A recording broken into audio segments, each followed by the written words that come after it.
दोस्तों एक आजकल बहुत ट्रेंडिंग में चीज़ है आईवीएफ। पहले तो क्या होता था 8-8 9-9 बच्चे होते थे और अब अपनी सास भी कहने लग जाती है कि एक भी नहीं हुआ, दो भी नहीं हुए।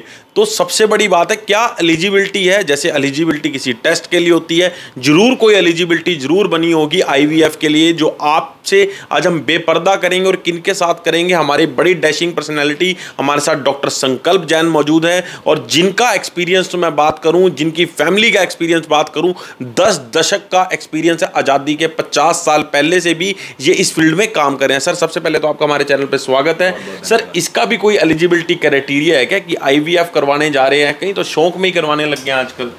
नहीं सर, देखो आईवीएफ एक ऐसा प्रोसीजर है, सबसे पहले तो it is a painful procedure. बहुत ज़्यादा चीज़ें, बहुत इंजेक्टेबल्स यूज़ होते हैं। आप अगर नॉर्मली बच्चे करेंगे तो आप एक इन्जॉयमेंट के साथ में, एक ग्रेस के साथ में, एक अच्छी अप्रोच को लेकर करते हैं। जबकि आईवीएफ में इतने सारे इंजेक्टेबल्स इस्तेमाल होते हैं और सबको झेलना किसको पड़ता है? एक फ़ीमेल को। एलिजिबल केसेस आईवीएफ के बहुत कम होते हैं, जबकि जो केसेस किए जा रहे हैं आईवीएफ के लिए वो बहुत ज़्यादा होते हैं। अब हम देख रहे हैं कि कभी भी अनएक्सप्लेन्ड इनफर्टिलिटी को भी आईवीएफ में ले जाया जाता है। जहाँ पे लो स्पर्म काउंट होता है उसको भी आईवीएफ में ले जाया जाता है। जहाँ पे जेन्युइन प्रॉब्लम्स हैं, फीमेल की ट्यूबल ब्लॉकेजेस हैं, या फिर पीसीओडी है, या पीसीओएस है, या फिर बाइकॉर्नुएंट यूट्रस है, बच्चेदानी में कोई प्रॉब्लम है, वहाँ पे आईवीएफ जहाँ ज़रूरी है वहाँ यूज़ कर सकते हैं हम। बट बेसिक जो प्रॉब्लम्स हैं, इसी चीज़ को कहते हैं कि हम आज 1926 से अपने ग्रेट ग्रैंडफादर के टाइम से उस चीज़ को केटर कर रहे हैं, इनफर्टिलिटी को केटर कर रहे हैं। आज doctor A K. Jain clinic sexology and IVF division, एक ही छत के नीचे हम आपको प्योर 100% आयुर्वेदिक ट्रीटमेंट बिना किसी इंजेक्शंस के दे रहे हैं। ऑन द कॉन्ट्रेरी, जो आईवीएफ के केसेस हैं, जो एक्चुअल में ज़रूरत है, उनको हम आईवीएफ के लिए भी, आईयूआई के लिए भी केटर कर रहे हैं।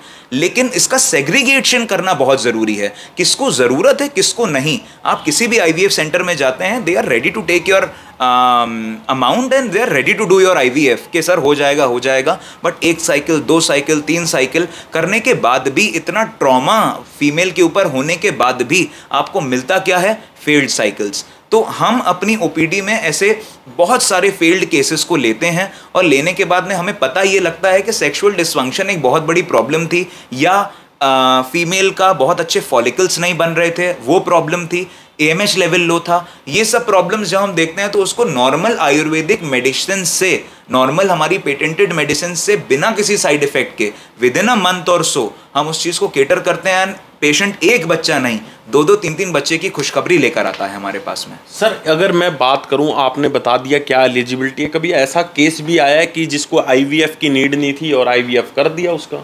ऐसा कभी केस आया? बहुत सारे केसेस आते हैं जो कहते हैं कि नहीं सर मुझे आईवीएफ ही करवाना है, मुझे ट्विंस चाहिए, या मुझे लड़का चाहिए, या मुझे लड़की चाहिए। I should tell you one thing, बहुत चीज़ें हमारे हाथ में नहीं रहती हैं। टेक्नोलॉजिकली हम बहुत एडवांस हो गए हैं। इक्सी मशीन्स हैं, माइक्रोस्कोपिक एम्ब्रियो फॉर्मेशंस हैं, एम्ब्रियो ब्लास्ट है, हर चीज़ हम कर सकते हैं। लेकिन हम आपको गारंटी करें किसी भी चीज़ के लिए, वो ज़रूरी नहीं है। और अगर बहुत सारे ऐसे पेशेंट होते हैं कि पहला उनका केस आईवीएफ हुआ है, दूसरे केस में हमारे पास सिर्फ सेक्शुअल डिसफंक्शन के लिए आए हैं, और उन्होंने कहीं ना कहीं अपनी एक क्वेश्चन मार्क लगा दिया, एक क्वेरी लगा दी कि सर अगर बच्चे भी हो जाएंगे तो बहुत अच्छा रहेगा। उन पेशेंट्स में भी हमने देखा है सेकेंडरी फर्टिलिटी होती है, लेकिन वो भी बहुत आसानी से केटर की जा सकती है। विद इन अ मंथ और सो, 2 महीने, 3 महीने, 15 दिन, किसी जो पेशेंट टू पेशेंट डिपेंड करता है। बहुत अच्छे केसेस आते हैं, बहुत अच्छे रिजल्ट्स आते हैं, और बहुत आसानी से इस चीज़ को हम क्लियर कर ले जाते हैं। इंडिया ने मेरे हिसाब से इस सेशन में आपकी जो आईवीएफ को लेके क्वेरी है उसको पूरा कर दिया होगा।